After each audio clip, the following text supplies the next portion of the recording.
Buenos días, iglesia. Bueno, muy grato de estar aquí frente a este púlpito. Vamos entonces a orar por el mensaje de hoy. Amado Padre Celestial, Señor Jesús y Señor Espíritu Santo, gracias te doy, Señor. Para mí es un gozo, Señor, un placer servirte, ser instrumentos tuyos, Señor amado mío. Que esta vasija imperfecta, Señor, sea usada por ti, Padre eterno, para traer tu palabra, tu enseñanza a tu iglesia, Señor amado mío.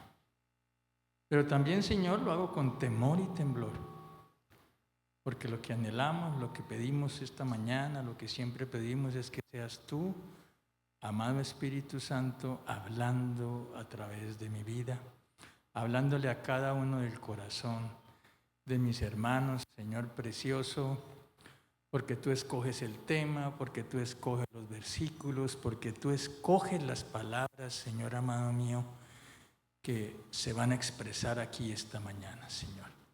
Así que te pedimos, Señor, que quites cualquier obstáculo de nuestra mente, de nuestro corazón, para que escuchemos con atención lo que tú, amado Padre Celestial, tienes para decirnos esta mañana. Esto te lo pedimos y te damos las gracias en el nombre poderoso que es sobre todo nombre del Señor Jesús. Amén. Me disculpo de antemano si de pronto toso carraspeo, pero estaba en un viaje y estuve mucha exposición al aire acondicionado, entonces estoy un poco molesto.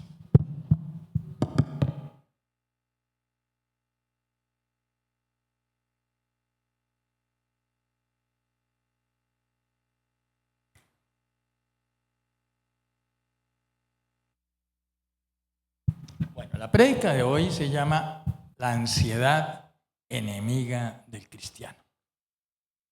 Y sentir ansiedad de modo ocasional es una parte normal de la vida. Pero no todas esas sensaciones que sentimos a veces son ansiedad. Ansiedad no es cuando llego a mi casa del trabajo, mi esposa abre la puerta y en ese instante recuerdo que yo tenía que pasar por el niño al colegio. Eso no es ansiedad, eso es por bruto. Ansiedad tampoco es lo que uno ve a las 8 de la mañana, gente corriendo para llegar a las oficinas porque ya va tarde. Eso no es ansiedad. Ese temor allá que el jefe lo regañe, eso no es ansiedad, eso es flojera. Y ansiedad no es cuando llegamos al aula de clase del colegio o de la universidad y tan pronto pisamos el aula recordamos que teníamos que traer un trabajo y no lo hicimos. Eso tampoco es ansiedad, eso es vagancia. Así que tratemos de mirar qué es la ansiedad, de qué es lo que vamos a hablar hoy. Las personas con trastornos de ansiedad, con mucha frecuencia, viven llenos de preocupaciones, de miedos intensos, excesivos y persistentes sobre situaciones diarias. Con frecuencia, en los trastornos de ansiedad se dan episodios repetidos de sentimientos repentinos, de una angustia intensa, de miedo, de terror, que alcanzan un máximo en cuestión de minutos y es lo que llaman el ataque de pánico. La Clínica Mayo, no la de 1 de mayo en Bogotá, no. La Clínica Mayo, mucho para los que somos bilingües, Mayo Clinic, que está allá en Florida y en Minnesota y eso, define la ansiedad y la describe en estos términos.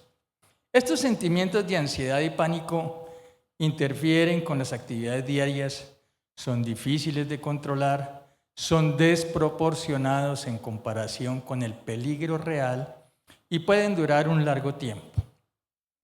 Con el propósito de prevenir estos sentimientos, puede suceder que evites ciertos lugares o situaciones. Los síntomas pueden empezar en la infancia o la adolescencia y continuar hasta la edad adulta. Los signos y síntomas de la ansiedad más comunes incluyen los siguientes: sensación de nerviosismo, agitación, tensión, sensación de peligro inminente, pánico o catástrofe, el aumento del ritmo cardíaco, la respiración acelerada, la hiperventilación, la sudoración excesiva, los temblores, esa sensación de debilidad que nuestras piernas no son capaces de sostener nuestro cuerpo, el cansancio, problemas para concentrarnos o para pensar en otra cosa que no sea esa preocupación horrible actual que tenemos. Tener dificultades para controlar las preocupaciones, tener problemas de sueño, padecer problemas gastrointestinales, la úlcera, la gastritis, que todos sufrimos y andan, creo que lo que más se vende en las droguerías son antiácidos, todo el mundo tomando la Milanta y el cosa para la ansiedad. Y una profunda necesidad de evitar las situaciones que generan. Es cuando no deseamos salir de la casa. Sabemos que tenemos un mundo por enfrentar, pero no queremos. Queremos estar debajo de la cama, que nadie nos llame. Suena el celular y quedamos en modo alerta, en modo pánico. Suena el timbre de la puerta y no queremos abrir, no queremos saber qué es lo que está afuera de nuestro ser. Eso es ansiedad. Y nosotros los cristianos nos negamos a aceptar que podemos sufrir de ansiedad. Nosotros, como conocemos tanta Biblia, somos, mejor dicho, entonces enseguida sacamos, yo siento eso. Primera de Pedro 5, 6, 7. Humillaos pues bajo la poderosa mano de Dios, para que Él os exalte cuando fuere tiempo, echando toda vuestra ansiedad sobre Él, porque Él tiene cuidado de vosotros. Pero la realidad es otra. Los cristianos, al igual que los no creyentes, sufrimos de ansiedad, de depresión. Y el propósito de esta prédica es entender que Dios no solo quiere calmar tu ansiedad, quiere erradicarla. No se trata de aprender a convivir más o menos en buenos términos con la ansiedad, ni de esconderla con religiosidad. Somos religiosos, los cristianos tendemos a ser religiosos, ¿no? Cuando estamos vueltos nada en la casa, peleados con la mujer, los hijos descarriados, la cuota del banco ya vencida por 3 meses, y nos preguntan en la calle, ¿y cómo están? No, aterrado de lo bien que estoy. ¿No? ¿Por qué? Porque nos da pena, somos cristianos. Dios quiere que aprendamos a vivir con una paz que no dependa de las circunstancias externas, sino de la comprensión de lo que Dios está haciendo en nuestra vida. Cristo lo dijo claramente en Juan 14, 27. La paz os dejo, mi paz os doy. Yo no os la doy como el mundo la da. No se turbe vuestro corazón, ni tenga miedo. Y en Filipenses 4:6, no se inquieten por nada, más bien en toda ocasión, con oración y ruego, presenten sus peticiones a Dios y denle gracias, y la paz de Dios, que sobrepasa todo entendimiento, cuidará sus corazones y sus pensamientos en Cristo Jesús. La comprensión y la asimilación práctica de esa verdad en nuestras vidas nos va a liberar de la ansiedad. Y cuando este enemigo silencioso, destructor de vidas, de familias, de ministerios, se ha echado fuera de nuestra vida, tras de ella se va también el miedo al futuro. Se va la necesidad de controlarlo todo. La culpa por lo que no hizo o por lo que no dijo, no pudo decir, y queda una mente renovada, queda una mente libre, no en blanco. No como la meditación trascendental de la yoga que le invita a poner su mente en blanco. Una mente en blanco es un escenario perfecto para que los espíritus inmundos nos lleguen, se asienten en nuestra vida. Entonces no es una mente en blanco. Es una mente libre, es una mente renovada, llena de la palabra de Dios. A eso se refiere Romanos 12:2. No se amolden al mundo actual, sino sean transformados mediante la renovación de su mente. Así podrán comprobar cómo es la voluntad de Dios, buena, agradable y perfecta. Esa paz que, como dice un predicador, llega cuando el corazón aprende a descansar, no en los resultados, no en las circunstancias, sino en la soberanía de Dios. Es lo que cantaba aquí la alabanza, el reino de Dios, la soberanía de Dios. Como ya decíamos, en el medio cristiano, pues se juzga a quien sufre de ansiedad, de depresión, de ataques de pánico.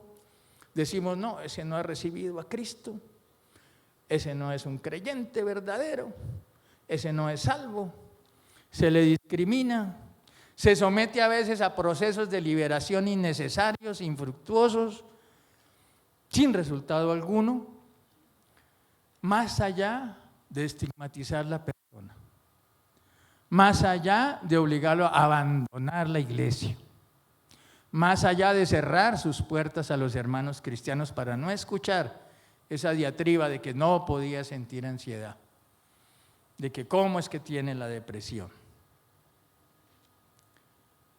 Y enseguida, pues, como buenos cristianos, entre comillas, entonces sacamos, es que eso es imposible, porque en 2 Corintios 5:17 dice, de modo que si alguno está en Cristo, nueva criatura es, las cosas viejas pasaron, he aquí que todas son hechas nuevas. Y solucionamos, no solucionamos nada.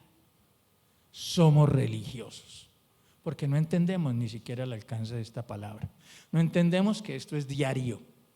No entendemos que esto es un presente perfecto y continuo, que todos los días el Espíritu Santo hace esa obra en nosotros.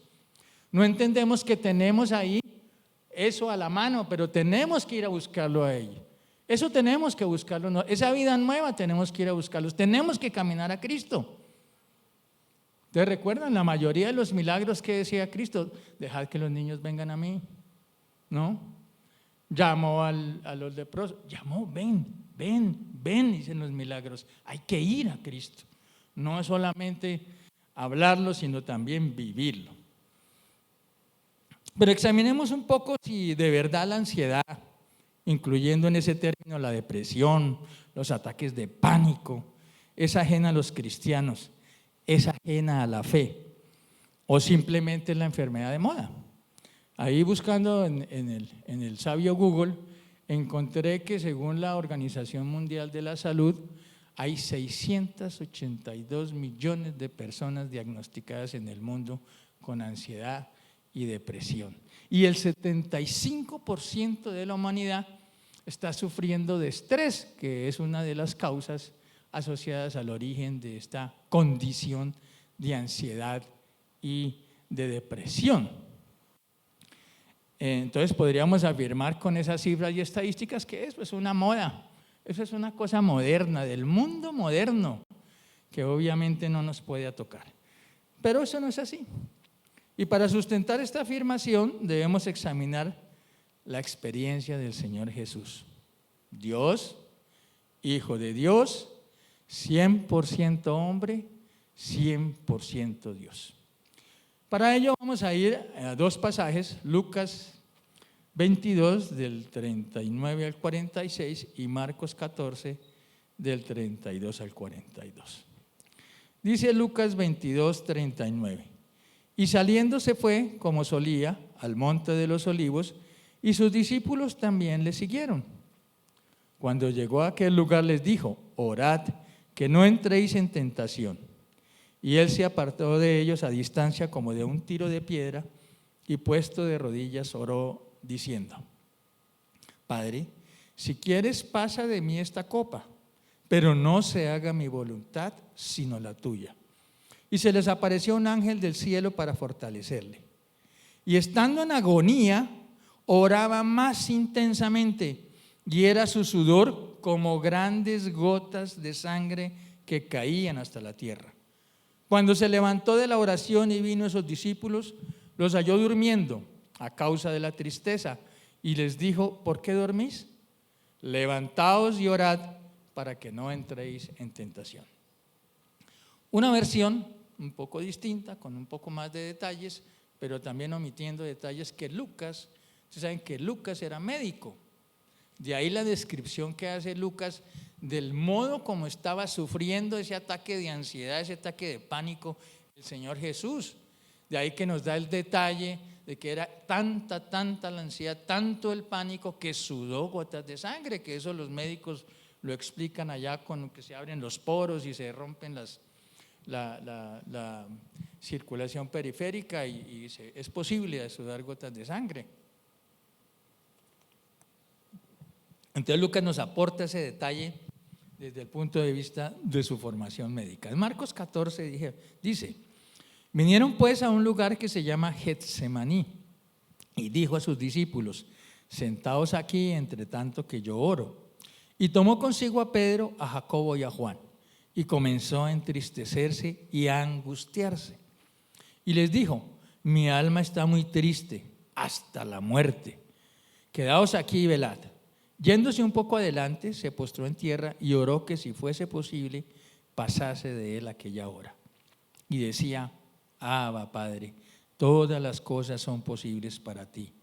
Aparta de mí esta copa, mas no lo que yo quiero, sino lo que tú. Vino luego y los halló durmiendo y le dijo a Pedro: Simón, ¿duermes? ¿No has podido velar una hora? Velad y orad para que no entréis en tentación. El espíritu, la verdad, está dispuesto, pero la carne es débil. Otra vez fue y oró diciendo las mismas palabras. Al volver otra vez los halló durmiendo, porque los ojos de ellos estaban cargados de sueño y no sabían qué responderle. Vino la tercera vez y les dijo: dormid ya y descansad. Basta, la hora ha venido. He aquí, el Hijo del Hombre es entregado en manos de los pecadores. Levantaos, vamos. He aquí se acerca el que me entrega. Este episodio temporalmente tiene una duración de 3 horas. Cada vez que Cristo se retiró a orar, dicen los entendidos, por las horas en que fue aprendido y fue llevado a juicio, fue de 1 hora. Entonces, 3 horas en ese episodio de ansiedad, de depresión, de pánico por parte del Señor Jesús. Y este era el mismo Jesús que había resucitado muertos, que había sanado leprosos, que había dado de comer a 5,000 personas, a hombres, sin contar mujeres y niños, con 5 panes y 2 peces, que le había dado vista a los ciegos, que había echado a los cambistas del templo, que era el personaje público del momento, el influencer más prestigioso de la época. A Jesús lo seguían las multitudes. No, recordemos el episodio de la barca, porque tuvieron que la multitud estaba ahí, lo seguían las multitudes. Pero ahí estaba, solo, arrodillado, angustiado, llorando, lleno de ansiedad, diciéndole al Dios Padre que su alma estaba muy triste, triste hasta la muerte, con una profundidad física y emocional que lo hizo sudar gotas de sangre. Una angustia tan intensa que lo empujó a pedir 3 veces a su padre que si era posible pasara esa copa de él. Fue, en resumen, la expresión máxima de la humanidad de Cristo. Ansiedad y angustia que no vino por la falta de fe, porque recordemos que él fue hombre y varón perfecto, sino por el exceso de la realidad, de lo que él sabía que le iba a pasar, de lo que venía, que iba a ser sometido a latigazos, que iba a ser escupido, que su cuerpo iba a ser maltratado y humillado de todas las maneras posibles, que iba a sufrir un escarnio público, casi desnudo, que para la época, hoy no significa nada, pero para esa época sí, ¿no? Que iba a ser rechazado por todas esas multitudes que lo seguían. Los mismos que hacía 8 días en el Domingo de Ramos les decían allá: bien, al Señor, bien, al elegido, esos mismos lo rechazaron allá, después de la oración en el huerto de Getsemaní en la cruz, lo rechazaron. Sus discípulos lo abandonaron. Todos salieron corriendo, todos se fueron.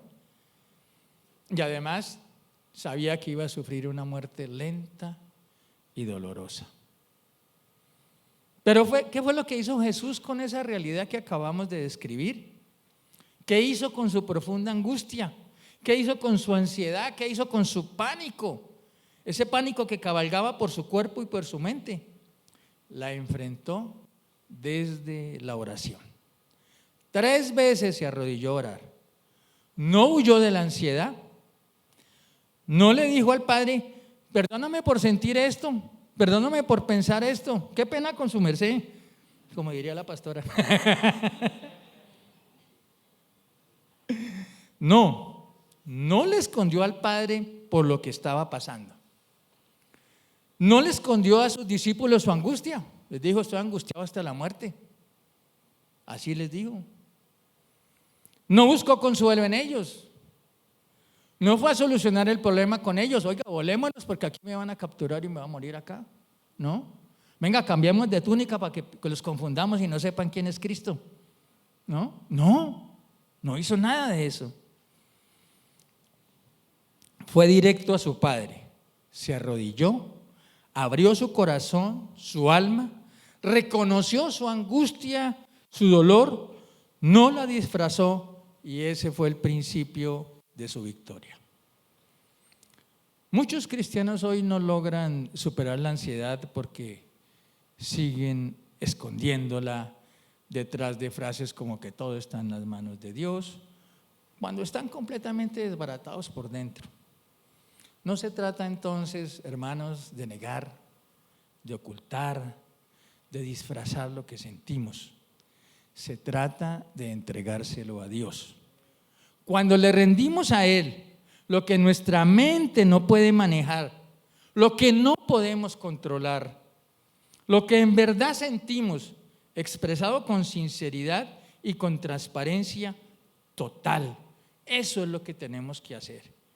¿Y qué fue lo que pasó con Jesús después que hizo esa oración en el huerto de Getsemaní? Se levantó con una paz que no tenía antes, que no tenía cuando se arrodilló. Se levantó con paz. Afrontó lo que venía. Se dejó apresar, pero no se dejó vencer. Fue el vencedor. Mateo 26, 47 al 56. Mientras todavía hablaba, vino Judas, uno de los 12, y con él mucha gente con espadas y palos de parte de los principales sacerdotes y de los ancianos del pueblo. Y el que le entregaba les había dado la señal diciendo: al que yo besare, ese es, prendedle. Y enseguida se acercó a Jesús y dijo: salve, maestro, y lo besó. Y Jesús le dijo: amigo, ¿a qué vienes? Entonces se acercaron y echaron mano a Jesús y le prendieron. Pero uno de los que estaban con Jesús, extendiendo la mano, sacó su espada e hiriendo a un siervo del sumo sacerdote, le quitó la oreja. En otros evangelios dice que fue Pedro. Entonces Jesús le dijo: vuelve tu espada a su lugar, porque todos los que tomen espada, a espada perecerán. ¿Acaso piensas que no puedo ahora orar a mi Padre y que Él no me daría más de 12 legiones de ángeles? Pero ¿cómo entonces se cumplirían las escrituras de que es necesario que así se haga? En aquella hora dijo Jesús a la gente: ¿cómo contra un ladrón habéis salido con espadas y con palos para prenderme? Cada día me sentaba con vosotros enseñando en el templo y no me prendisteis. Mas todo esto sucede para que se cumplan las escrituras de los profetas. Entonces todos los discípulos, dejándolo, huyeron. Eso es lo que ocurre cuando llevamos nuestra ansiedad a los pies de Dios con sinceridad. No siempre cambiará lo externo, porque Jesús finalmente fue escupido, golpeado, latigado, humillado, muerto en la cruz. Pero sí cambia lo interno. El poder no está en que todo se resuelva como yo quiero o como yo espero. Hay que comenzar por reconocer que la ansiedad no es una señal de que estamos lejos de Dios. Ya vimos que la sufrió Cristo. Puede ser incluso que esa prueba, que esa circunstancia, que ese sentimiento, que esa emoción termine con una temporada de obediencia y de intimidad con Dios como nunca la habíamos tenido. Pero hay que manejarla como lo hizo el Señor Jesús, con oración sincera, con oración cruda. Tenemos que ser transparentes con Dios. Señor, siento rabia. Señor, siento frustración. Señor, no quiero ver a mi mujer, ¿no? La oración del cristiano, Señor, o te la llevas o te la envío. No, hay que ser sinceros. Que decirle a Dios, ya no la soporto más, ya no lo soporto más, ¿no? Yo no puedo con mi jefe, no puedo con mis compañeros, no puedo con esto, no puedo con lo otro. Hay que ser así, sinceros, crudos, con transparencia, orando desde el corazón, orando desde lo profundo del alma, orando desde lo profundo del espíritu. Entonces la ansiedad pierde fuerza cuando se encuentra con una fe honesta. No dije una fe perfecta, dije una fe honesta. Honesta cuando dejamos de aparentar que estamos bien y simplemente reconocemos, Señor, no puedo más. Necesito que tú sostengas mi mente, mi corazón, porque yo ya no puedo más. Te la entrego a ti. Ese acto sincero, ese acto profundo de rendición, de entrega, rompe la ansiedad. ¿Por qué cedemos el control? Porque queremos tenerlo controlado todo, cedemos el control en las manos correctas. Entregamos todas nuestras circunstancias al que todo lo puede, al que es nuestro Padre, al que es Padre bueno y en quien encontramos refugio. Debemos resaltar que Jesús oró 3 veces, ya habíamos advertido ese detalle, la misma palabra: Señor, si te es posible, pasa de mí esta copa. Y ese número 3 significa en la Biblia, o se asocia, ustedes saben que en el lenguaje hebreo los números todos tienen una simbología profunda,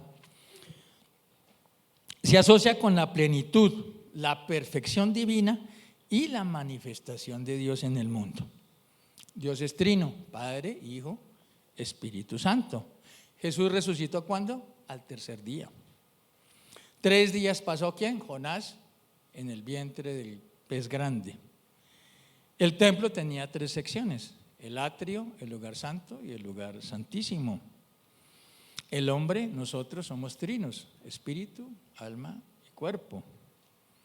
Y nosotros, cuando recibimos a Cristo, somos salvos, hechos hijos de Dios, y el Espíritu Santo viene a morar con nosotros. Nos convertimos en templo del Espíritu Santo.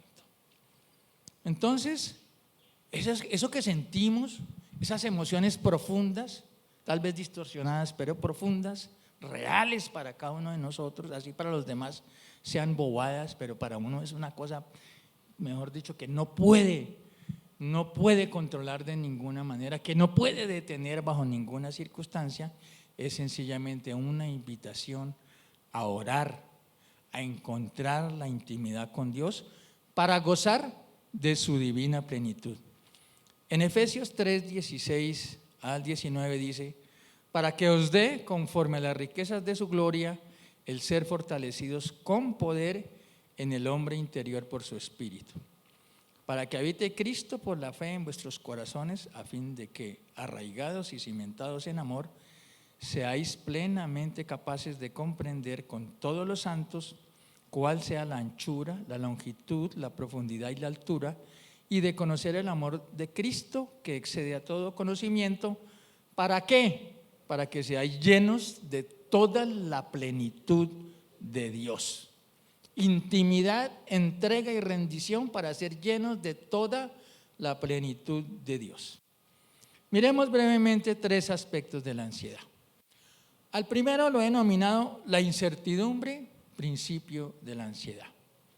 Vamos a leer Éxodo 16 del 2 al 5. Y toda la congregación de los hijos de Israel murmuró contra Moisés y Aarón en el desierto. Y les decían los hijos de Israel: ojalá hubiéramos muerto por mano de Jehová en la tierra de Egipto, cuando nos sentábamos a las ollas de carne, cuando comíamos pan hasta saciarnos, pues nos habéis sacado a este desierto para matar de hambre a toda esta multitud. Y Jehová dijo a Moisés: he aquí, yo os haré llover pan del cielo, y el pueblo saldrá y recogerá diariamente la porción de un día, para que yo lo pruebe si anda en mi ley o no. Mas en el sexto día prepararán para guardar el doble de lo que suele recoger cada día, esto con ocasión del sábado, el día de descanso. Recordemos que Israel viajaba por el desierto. No era un viaje con todo incluido, no era un tour organizado por Juan Camilo, no. Iban por el desierto. No sabían ni a ciencia cierta para dónde iban, ni qué iban a encontrar, ni cuánto duraría el viaje. En ese momento de esa palabra de Dios, llevaban 15 días caminando, 15 días apenas. Acá hace 15 días habían visto abrirse el Mar Rojo, 15 días, ya le he olvidado. Si hay algo que la ansiedad necesita para crecer, es la incertidumbre. Nada alimenta más la ansiedad que no saber qué va a pasar mañana, ni cómo se resolverán las cosas que hoy parecen imposibles. Dios tomó una decisión que nos enseña una clave fundamental para derrotar la ansiedad. Les dio maná, pero solo para un día. Una provisión que llegaba por la mañana, que no podían acumular, que no podían guardar. Tenían que confiar cada día, cada mañana. No había ninguna garantía salvo la palabra del Señor que iba a llover maná. Pero cada mañana el maná aparecía. Cada mañana el maná aparecía, la fidelidad de Dios. Y el que trataba de guardarlo por ansiedad, por miedo, por incertidumbre, porque mañana aquí, ¿será que mañana sí o será que mañana no? Veía cómo se dañaba el maná. Éxodo 16, 19 al 21. Y les dijo Moisés: ninguno deje nada de ello para mañana. Mas ellos no obedecieron a Moisés, sino que algunos dejaron de ello para otro día, y crió gusanos y hedió. Y se enojó contra ellos Moisés, y lo recogían cada mañana, cada uno según lo que había de comer, y luego que el sol calentaba, se derretía el maná, se desaparecía.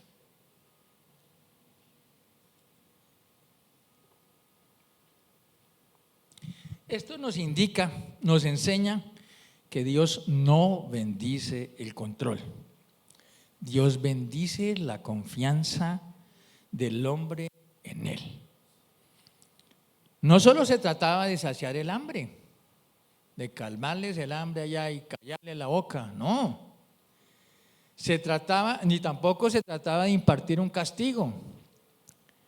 Fue un adiestramiento para el pueblo de Israel y debe ser un entrenamiento para nosotros el día de hoy.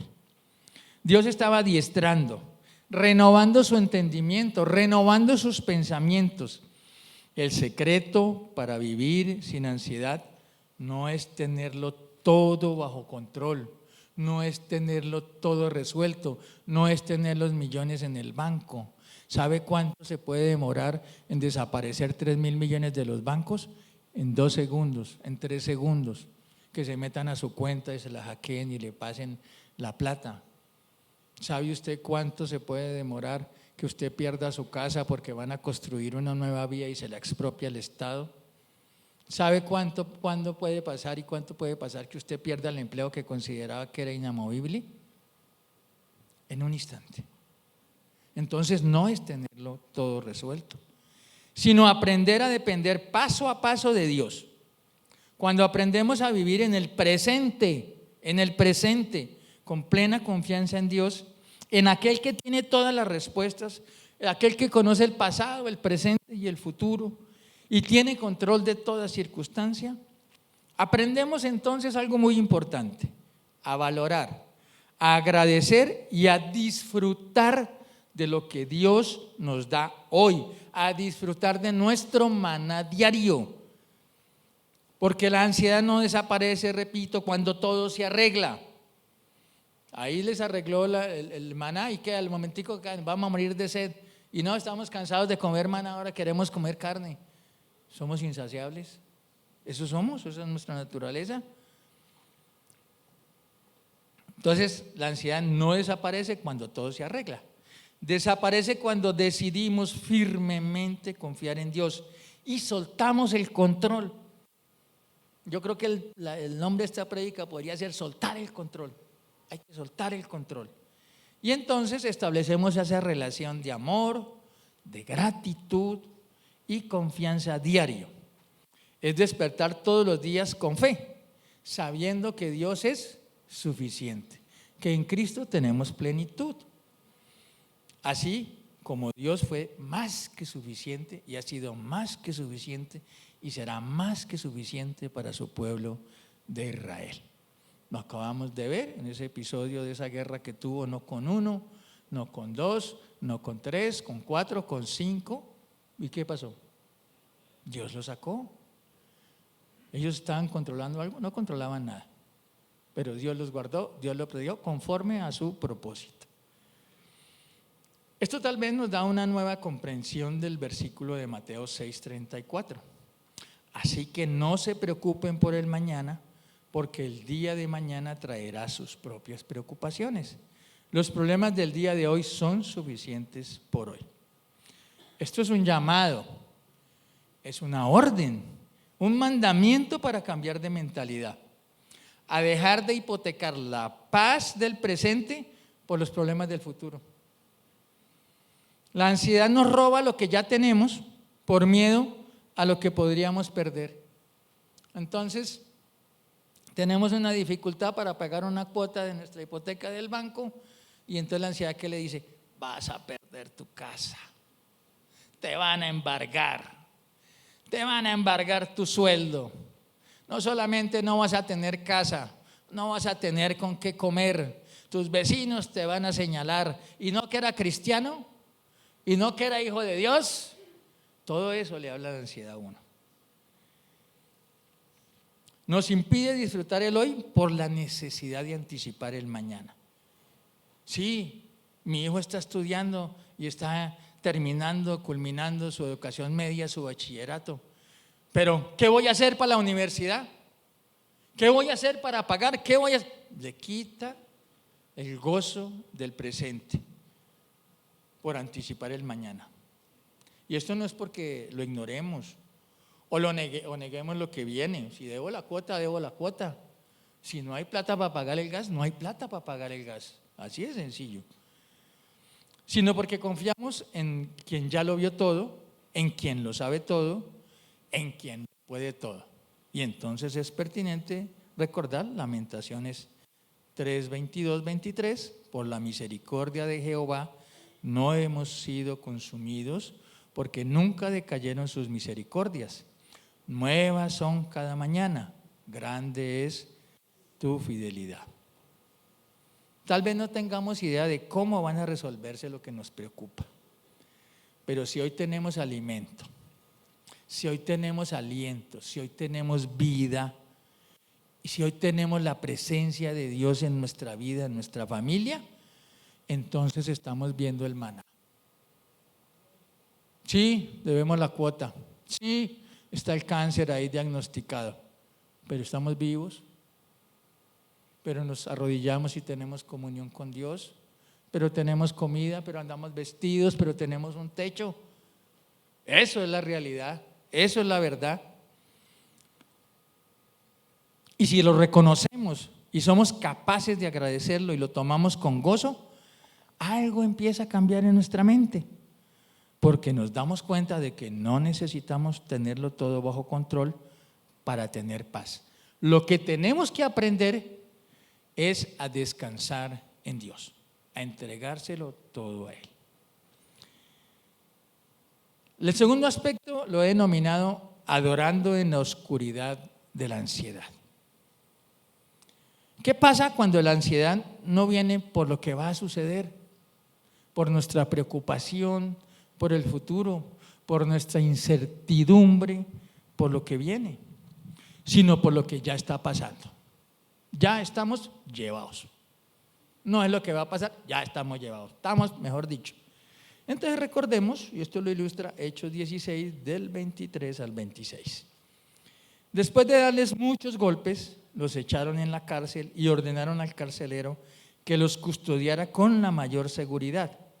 Al recibir tal orden, éste los metió en el calabozo interior y les sujetó los pies en el cepo. A eso de la medianoche, Pablo y Silas se pusieron a orar y a cantar himnos a Dios, y los otros presos los escuchaban. De repente se produjo un terremoto tan fuerte que la cárcel se estremeció hasta sus cimientos. Al instante se abrieron todas las puertas y a los presos se les soltaron las cadenas. Pablo y Silas estaban encarcelados injustamente, solo porque habían echado un espíritu inmundo de una niña, de una esclava, de una pareja, de una familia que vivía de la adivinación. Entonces se les tiró el negocio, entonces los dueños fueron y alborotaron a las autoridades de la ciudad y les dieron palo y los mandaron a encarcelar.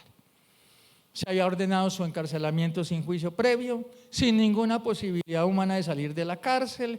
Los metieron en el calabozo más recóndito, con sus pies encadenados, y aún así comenzaron a orar y a cantar a la medianoche.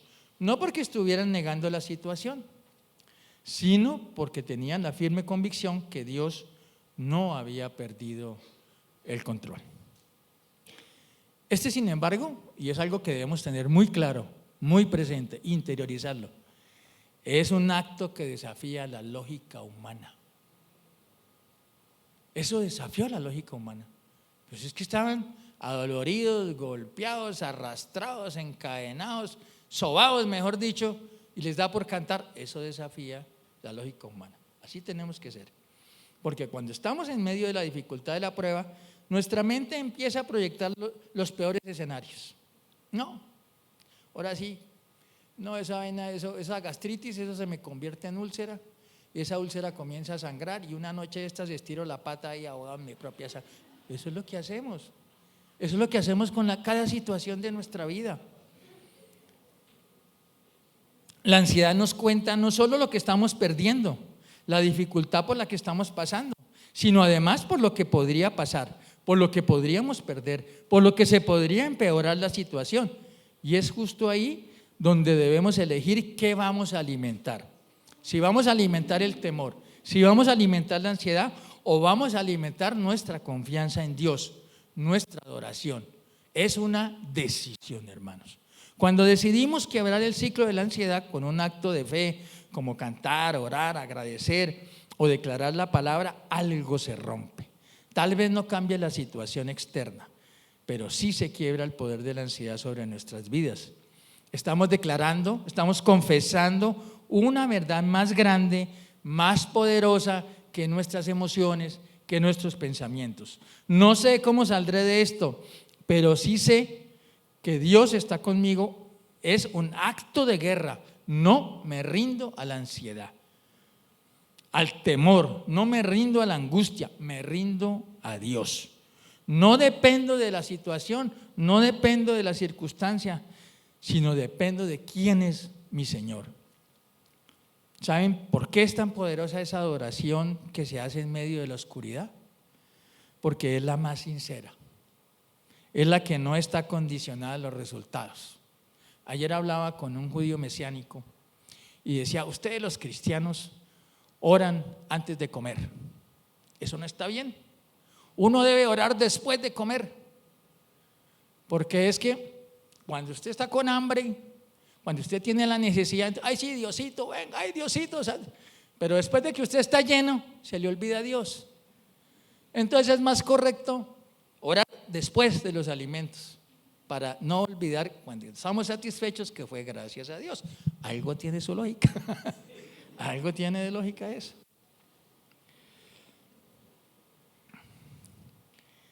Segunda de Corintios 5, para que lo llevemos en nuestro corazón, 4 al 6.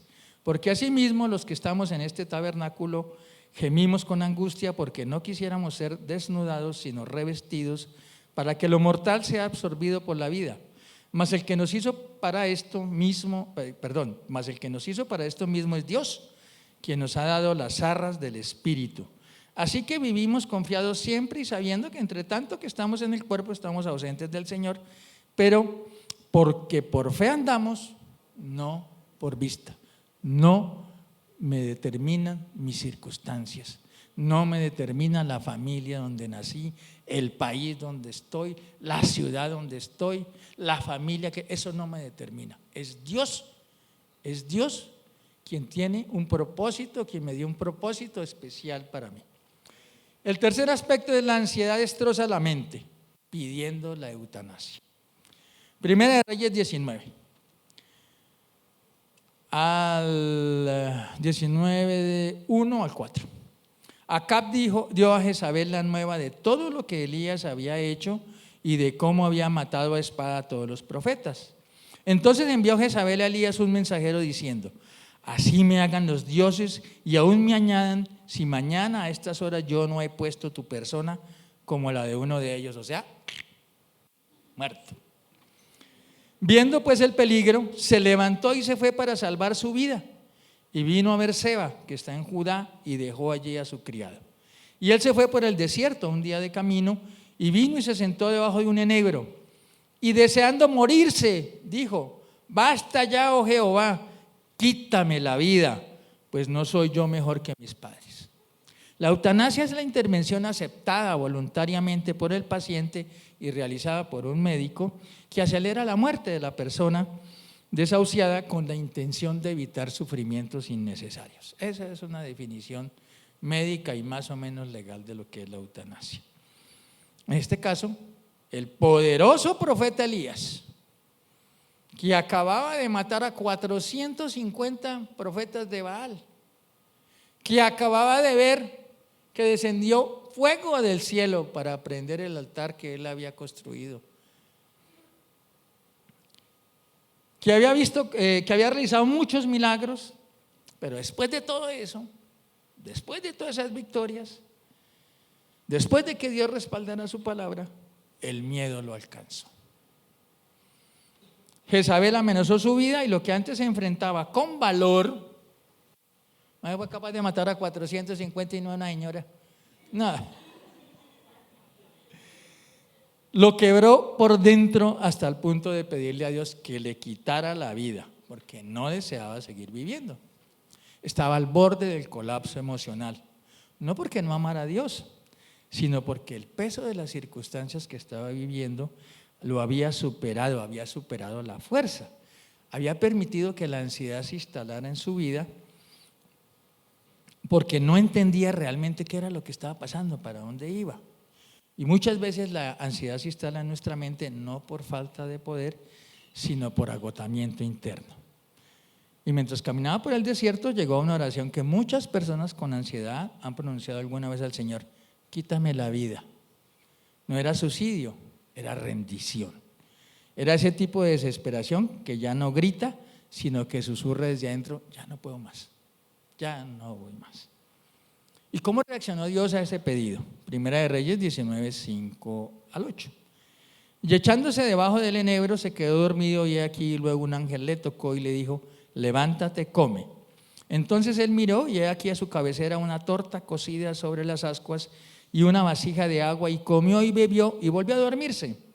Y volviendo el ángel de Jehová la segunda vez, lo tocó diciendo: levántate y come, porque largo camino te resta. Se levantó pues y comió y bebió, y fortalecido con aquella comida caminó 40 días y 40 noches hasta el monte Horeb, el monte de Dios. Fíjense ustedes que Dios no lo reprendió, no lo acusó, no lo rechazó. Le dijo: usted sí es bruto, ¿no? Pero solo que no, le envió un ángel para que lo ministrara. Le dio comida, le permitió dormir, y luego le llamó y le dijo: venga, hay que subir al monte Horeb, hay que caminar 40 días y 40 con sus noches, porque había algo que Elías necesitaba más que el alimento físico: una renovación profunda en su manera de pensar. Primera de Reyes 19, 9 al 18.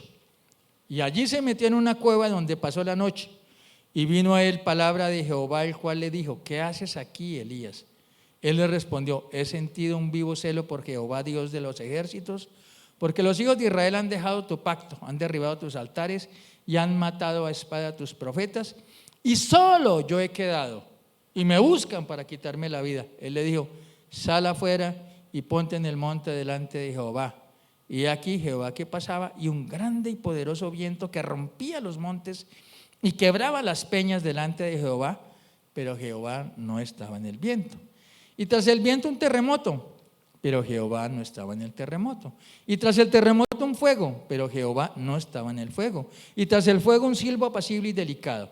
Y cuando lo oyó Elías, cubrió su rostro con su manto y salió y se puso en la puerta de la cueva.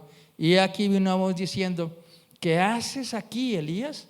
Él respondió: he sentido un vivo celo por Jehová, Dios de los ejércitos, porque los hijos de Israel han dejado tu pacto, han derribado tus altares y han matado a espada a tus profetas, y solo yo he quedado y me buscan para quitarme la vida. Y le dijo Jehová: ve, vuélvete por tu camino por el desierto de Damasco y llegarás y ungirás a Hazael por rey de Siria, y a Jehú, hijo de Nimsi, ungirás por rey sobre Israel, y a Eliseo, hijo de Safat, de Abel Mejola, ungirás para que sea profeta en tu lugar. Y el que escapare de la espada de Hazael, Jehú lo matará, y el que escapare de la espada de Jehú, Eliseo lo matará. Y yo haré que queden en Israel 7,000, estaba solo 7,000, cuyas rodillas no se doblaron ante Baal y cuyas bocas no lo besaron. Y aquí es importante el número 2. 2 veces el ángel le dio provisión. 2 veces Elías le preguntó: ¿qué haces aquí? Dios le preguntó: ¿qué haces aquí, Elías? Y es que el número 2 en la Biblia nos indica que hay una comparación, un contraste. La vieja naturaleza, la nueva naturaleza, la luz, la oscuridad, la puerta ancha, la puerta angosta, ¿no? Eso es las dos, ese contraste. Pero también nos enseña que en ese contraste está el propósito de Dios. Entonces, en ese momento la mente de Elías empezó a ser transformada por una presencia suave que le habló directamente a su pensamiento. Dios no necesitaba impresionar a Elías, lo que necesitaba era reprogramar su forma de ver la situación, porque seguía diciéndose a sí mismo: he trabajado mucho, estoy solo, todos me han abandonado. Y esa manera de pensar, de hablarse, ojo, nosotros nos hablamos, lo estaba matando por dentro. Era una perspectiva de rechazo, de soledad, de fracaso, de frustración, y es donde la ansiedad gana terreno, la cultivamos. En lo que nos decimos una y otra vez, nos maldecimos. No, este hijo no va a cambiar, este man igualito a todos, no, qué vieja tan cansona.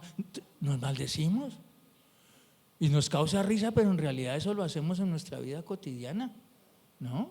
En realidad eso lo hacemos, nos lo decimos una y otra vez, en esas frases que repetimos como verdades, pero que no lo son, por supuesto. Dios lo escuchó, Dios lo dejó desahogarse. Lo bonito, lo mismo que Cristo se desahogó, Elías también, Dios le permitió a Elías desahogarse. Pero después lo confrontó con la verdad, que aún había un camino por recorrer, los 40 días y las 40 noches, para llegar al monte Horeb. Que había historia por escribir, metas por alcanzar, y esa labor la hace el Espíritu Santo en nuestras vidas. Una mente renovada, una corrección para no alimentar nuestra vida, nuestra mente con el pensamiento equivocado y repetitivo que no nos deja avanzar, que distorsiona la realidad. Y el Espíritu Santo nos pregunta hoy a cada uno de nosotros: ¿qué haces ahí? ¿Qué hacemos ahí? En la frustración, en la desesperanza, en el miedo, en la angustia, en la parálisis, porque ¿qué hace el miedo? Nos paraliza.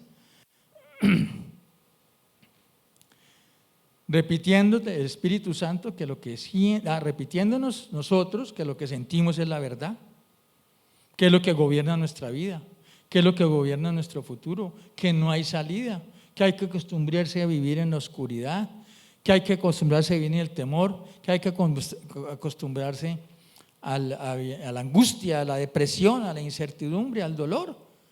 Bueno, entonces el Espíritu Santo viene a darnos luz en la oscuridad, a mostrarnos que esos pensamientos disruptivos, porque esos son pensamientos disruptivos, trágicos, violentos, están distorsionando la realidad y debemos confrontarlos con la verdad, que es la palabra de Dios, con las promesas de Dios, que debemos interpretar la realidad desde la mente de Cristo. Tenemos la mente de Cristo, desde la revelación del Dios Todopoderoso, desde la esperanza y la certeza de ser hijos de Dios, coherederos con Cristo, sentados en los lugares celestiales, creados con un propósito especial y único, con dones y talentos, bendecidos para bendecir, amados por Dios para dar amor a nuestros semejantes, criaturas únicas, criaturas irrepetibles, amadas y valoradas por Dios al punto de enviar a su Hijo, a su único Hijo, a morir por nosotros, amado por su Hijo que no le importó ser Dios, para venir en forma humana a pagar por nuestras deudas de la peor manera de morir que había en su época, para asegurar nuestra salvación y la vida eterna junto a Dios, amados por el Señor Espíritu Santo, que a pesar de nuestras imperfecciones mora en cada uno de nosotros. Lo que tenemos que hacer es reconocer, no engañar, no disfrazar, no ocultar ese pensamiento, esa emoción, y lo tenemos que confrontar y decir: esto no es la realidad. Este no soy yo, esta no es mi vida es esta, en Dios, en Cristo. Para eso tenemos que leer la palabra, para eso tenemos que meditar en la palabra y para eso tenemos que tratar de vivir en su palabra. Dios quiere renovarnos desde adentro para que podamos enfrentar las pruebas y las batallas.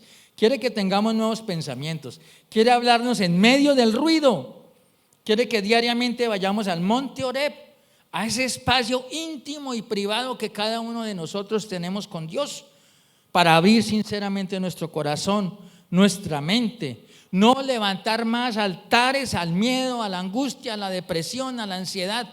Dejemos de construir altares, porque hemos construido altares paganos. Así como en esos 450 profetas de Baal tenemos un pocotón de altares paganos en nuestra vida, de lo que nos decimos a nosotros que no está conforme a la palabra, de la manera como cuidamos, como cultivamos, como consentimos el miedo, la angustia, la incertidumbre, el temor. No, echémoslo fuera de nuestra vida. Tenemos que pensar y saber y actuar con la certeza de la victoria en Cristo Jesús, apropiándonos de su palabra en Juan 16:33. Estas cosas os he hablado para que en mí tengáis paz. En el mundo tendréis aflicción, pero confiad, yo he vencido el mundo. Y podamos proclamar con certeza, con convicción, en Cristo más que vencedores. Romano 8:37. Gracias, hermanos, vamos a orar. Ponemos de pie, por favor. Amado Padre Celestial, Señor Jesús, Señor Espíritu Santo, te damos gracias, Señor, por esta enseñanza, Señor amado mío.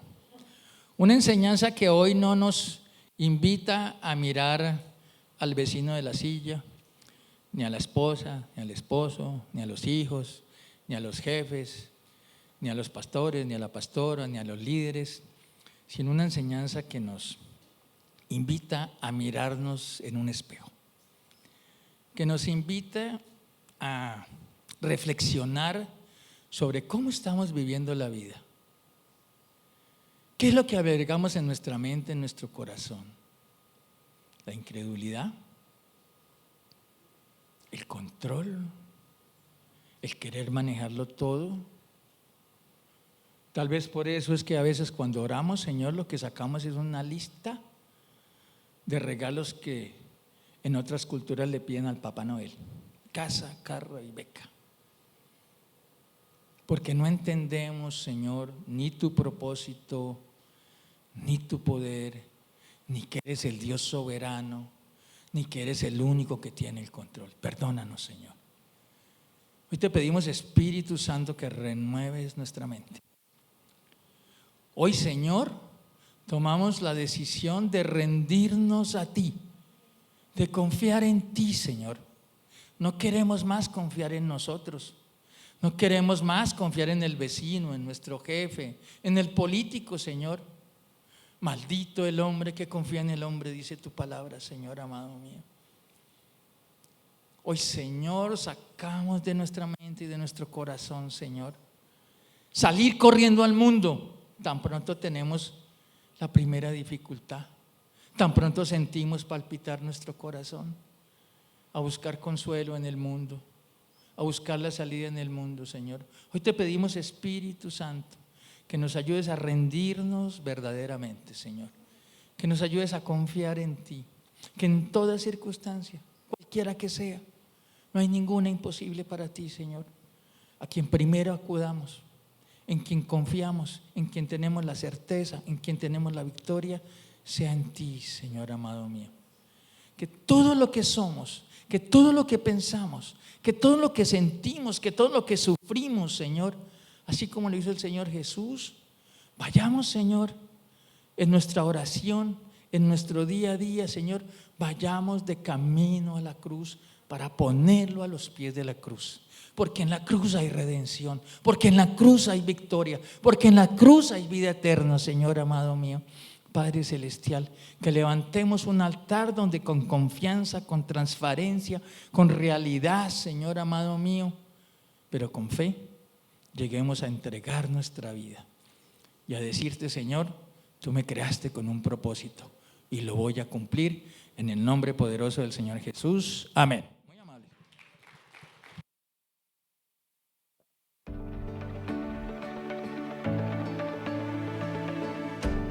Gracias por acompañarnos hoy. Esperamos que el mensaje de hoy haya sido de verdadera bendición para tu vida. Te invitamos nuevamente a seguirnos en nuestras redes sociales y darle un me gusta a nuestro Facebook o inscribirte a nuestro canal de YouTube para no perderte de nuestros próximos mensajes y saber exactamente cuándo estamos en vivo. Si Dios ha puesto en tu corazón el deseo de apoyarnos financieramente, podrás hacerlo a través de las cuentas que aparecen en la pantalla. Gracias por tu generosidad. Hemos podido llevar ayuda y esperanza a muchas personas en la ciudad de Ibagué, no solo compartiendo el mensaje de Cristo, sino también a través de entrega de alimentos, consejería y apoyo económico para quienes lo necesitan. Gracias por visitarnos y esperamos vernos la próxima semana.